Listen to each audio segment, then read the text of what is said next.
بسم اللہ الرحمن الرحیم نحمدہ ونصلی ونسلم علی رسولہ الکریم وعلی آلہ وصحبہ اجمعین۔ کسی چیز کے عدم سے وجود میں آنے کو بدعت یعنی انوویشن کہتے ہیں۔ لفظ بدعت بدعن سے بنا ہے، جس کا لغت میں معنی ہے کسی چیز کو ایجاد کرنا۔ شریعت میں بدعت کہتے ہیں کہ دین میں کوئی ایسا کام رائج کرنا جو شریعت کے خلاف ہو۔ پتہ چلا کہ ہر بدعت بری اور گمراہی نہیں، بلکہ وہ بدعت گمراہی ہے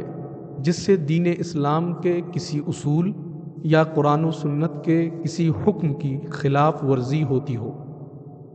بدعت کی دو قسمیں ہیں، بدعت حسنہ، بدعت سیئہ۔ بدعت حسنہ سے مراد وہ نیا کام ہے جو کسی سنت کے خلاف نہ ہو، جیسا کہ کتابی صورت میں قرآن مجید کی پرنٹنگ، اور اسی طرح قرآن مجید میں اعراب یعنی زبر زیر پیش وغیرہ لگانا، کہ یہ بدعت حسنہ یعنی اچھا کام ہے، کیونکہ یہ ایسا کام نہیں ہے جو شریعت کے خلاف ہو یا ان پر عمل کرنے سے کسی سنت کو چھوڑنا پڑتا ہو۔ اور بدعت سیئہ سے مراد یہ ہے کہ اگر کسی بدعت کے سبب کسی واجب یا کسی سنت کو چھوڑنا پڑے، یا اس کے سبب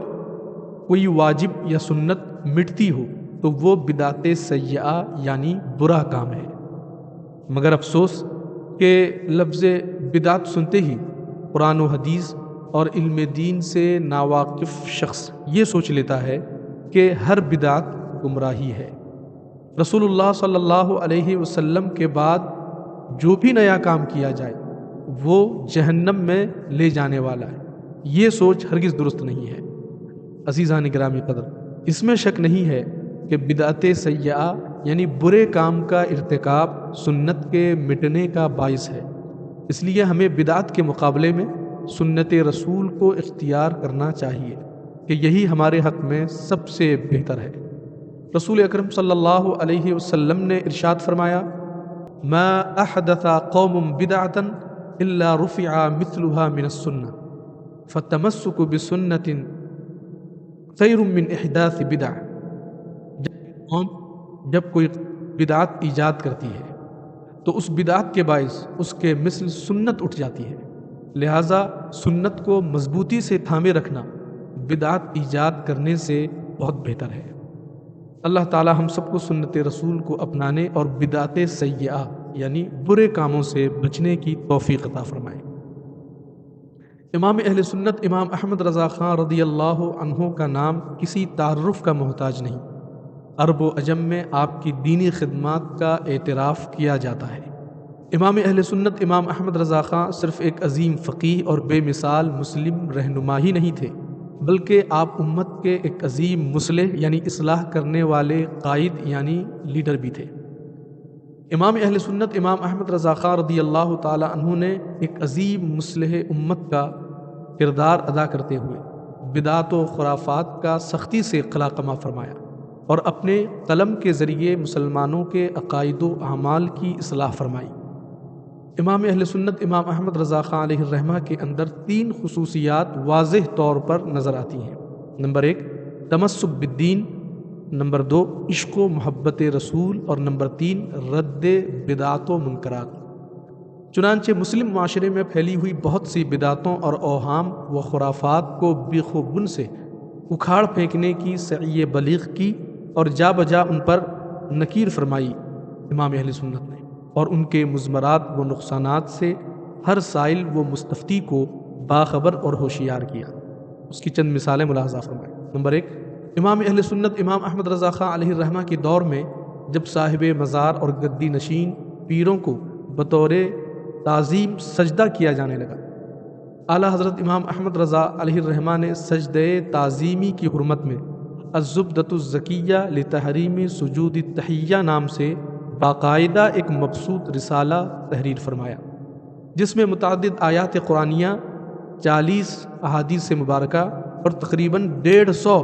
فقہی نصوص سے ثابت کیا کہ عبادت کی نیت سے غیر اللہ کو سجدہ کرنا کفر و شرک ہے، جبکہ احترام و تعظیم کی نیت سے ہو تب بھی حرام ہے۔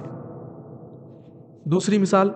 کہ علم دین سے دوری اور جہالت کے باعث جب بعض لوگوں نے مزارات اولیاء کا خانہ کعبہ کی مثل طواف شروع کر دیا تو امام اہل سنت نے اس معاملے میں بھی امت کی اصلاح فرمائی اور انہیں درست شرعی مسئلہ سے آگاہ کرتے ہوئے ارشاد فرمایا کہ مزار کا طواف جو محض بنیت تعظیم کیا جائے ناجائز ہے، کہ تعظیم بالطواف مخصوص بخانہ کعبہ ہے، مزار کو بوسہ دینا نہ چاہیے۔ علماء اس میں مختلف ہیں اور بہتر بچنا ہے اور اسی میں ادب زیادہ ہے۔ سیدی اعلیٰ حضرت علیہ الرحمہ کے دور میں مزارات پر تہ در تہ چادریں چڑھانے کا سلسلہ بڑا عام تھا۔ لوگ اپنے ارد گرد موجود غریبوں، ضرورت مندوں اور مسکینوں کو نظر انداز کرتے، لیکن بزرگان دین کے مزارات پر چادر بڑے اہتمام سے چڑھایا کرتے۔ امام اہل سنت نے اس معاملے میں بھی امت کی درست رہنمائی فرمائی اور ان کے اعمال کی اصلاح کرتے ہوئے ارشاد فرمایا کہ جب چادر موجود ہو اور وہ ابھی پرانی یا خراب نہ ہوئی کہ بدلنے کی حاجت ہو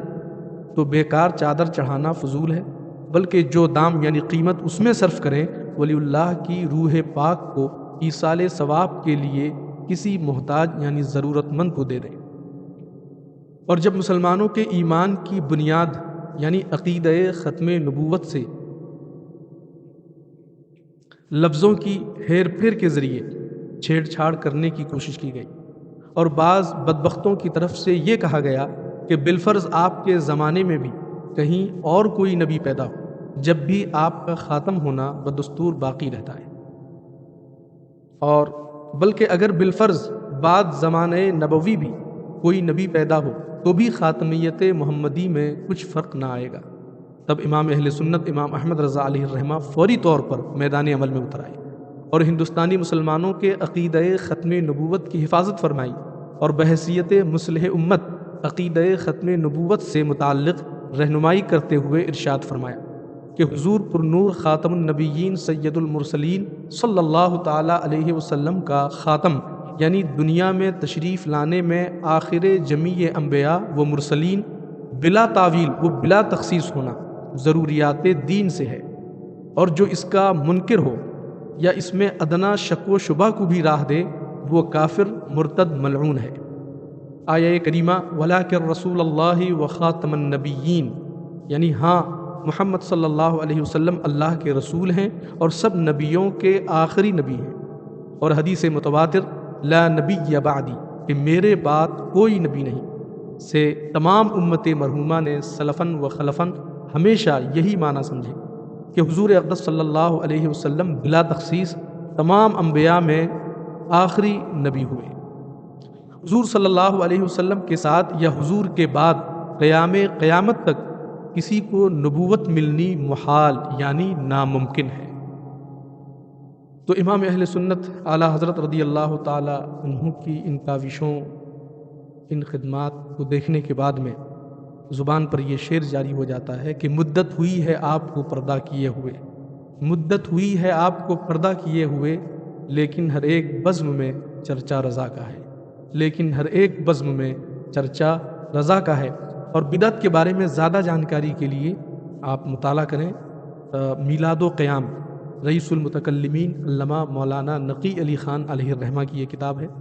اور دوسری کتاب بدعات نام سے ہے، یہ پروفیسر ڈاکٹر محمد مسعود احمد، اس کو بھی پڑھیں، اور تیسری کتاب ہے بدعت ہی بدعت حضرت علامہ مفتی محمد فیض احمد اویسی رضوی، اس کا مطالعہ کریں۔